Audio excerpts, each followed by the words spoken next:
Assalamualaikum warahmatullahi wabarakatuh. Bismillahirrahmanirrahim. Alhamdulillahirabbil alamin. Wa bihi nasta'inu ala umuri dunya waddin. La haula wala quwwata illa billahil aliyyil azim. Allahumma sholli wa sallim ala sayyidina Muhammad wa ala ali sayyidina Muhammad. Amma ba'd. Jamaah Al-Fatih Channel yang dirahmati oleh Allah.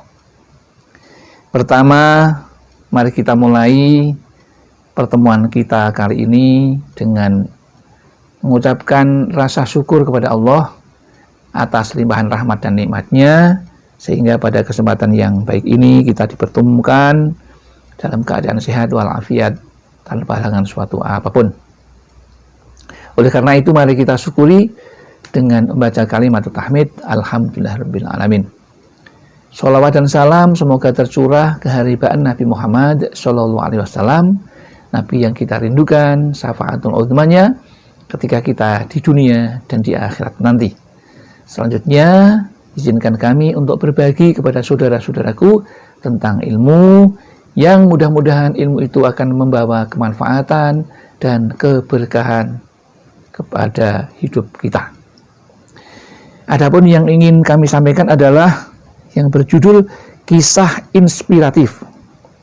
Kenapa ya iblis takut pada orang yang sedang tidur dan malah tak takut kepada orang yang sedang sholat? Suatu judul yang menarik. Semestinya iblis itu takut kepada orang yang sedang sholat. Tapi ini kenapa? Kok justru iblis tidak takut dengan orang yang sholat? Pasti ada apa-apanya.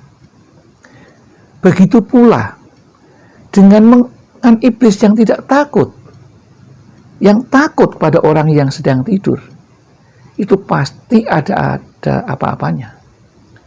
Karena orang yang tidur sedang terlena, dia tidak ingat apa yang sedang dikuasai tentang ilmunya dan tentang pikirannya. Tetapi justru aneh, setan malah takut dengan orang yang tidur itu. Maka untuk menjawab itu, agar kita tidak penasaran, maka mari kita ikuti apa yang disampaikan oleh Nabi Sallallahu Alaihi Wasallam. Yang ketika itu Nabi datang ke pintu masjid, maka dilihatnya setan sedang berada di sisi pintu masjid itu. Maka berkatalah Nabi Sallallahu Alaihi Wasallam, "Hai iblis, apakah yang kamu lakukan di sini?" Maka setan itu menjawab, "Aku hendak masuk masjid dan merusak sholat dari orang yang sedang sholat ini. Akan tetapi aku takut kepada orang yang sedang tidur ini." Jadi di masjid itu ada dua orang.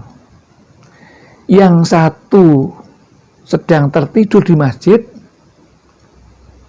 yang satunya sedang sholat. Tetapi iblis tidak takut dengan yang sedang sholat itu. Justru takut kepada orang yang duduk bertafakur sampai tertidur. Mengapa demikian? Mari kita lanjutkan kisahnya. Nabi SAW bertanya, "Hai iblis, kenapakah kamu tidak takut kepada orang yang sedang sholat itu, sedangkan dia tengah beribadah dan bermunajat dengan Tuhannya? Malah kamu takut kepada orang yang tidur ini, padahal dia tengah terlena." Setan menjawab, setan tidak takut kepada orang yang sholat itu. Orang yang sholat itu aku tidak takuti karena ia bodoh. Ia tidak punya ilmu. dan sholatnya pun ia belum benar. Sementara orang yang seperti itu akan mudah kami rusak sholatnya. Karena orang yang bodoh tidak pernah di awal menjelang sholatnya, karena dia tidak mau belajar, maka ia tidak punya doa yang dibaca sebelum sholat fardu. Akan tetapi orang yang tidur itu berilmu. Apabila aku menggoda orang yang sholat itu dan aku rusakkan sholatnya, aku khawatir orang yang tidur itu terjaga dan memperbaikinya dengan segera. Jadi setan ini khawatir kalau orang yang berilmu tadi bangun, kemudian membetulkan orang yang sedang sholat, yang sedang digoda oleh setan itu. Maka sebaiknya saudara-saudaraku jamaah Al-Fatih, biasakanlah berdoa yang di situ diajarkan oleh Rasulullah ketika seorang mengucapkan doa ketika menjelang sholat, maka setan dijamin tidak akan berani mendekat. Doanya apa? Yaitu Rabbi a'udzubika min hamazatis sayatini wa a'udzubika Rabbi ayyahdurun. Itu dalam Al-Quran. Itu yang diajarkan Rasulullah kepada kita ketika kita akan sholat, maka awali sholatmu dengan doa itu dulu, agar setan tidak berani. Demikian yang dapat kami sampaikan, mudah-mudahan ada manfaatnya. Barangkali ada kesalahan, kekhilafan, yang kami sengaja atau tidak, itu semua karena kebodohan kami, karena kekurangan kami, dan karena kami tempatnya salah dan lupa. Namun barangkali ada benarnya, itu semua karena Allah Subhanahu wa Ta'ala. Akhirul kalam, billahi taufiq wal hidayah wal inayah wal barakah. Assalamualaikum warahmatullahi wabarakatuh.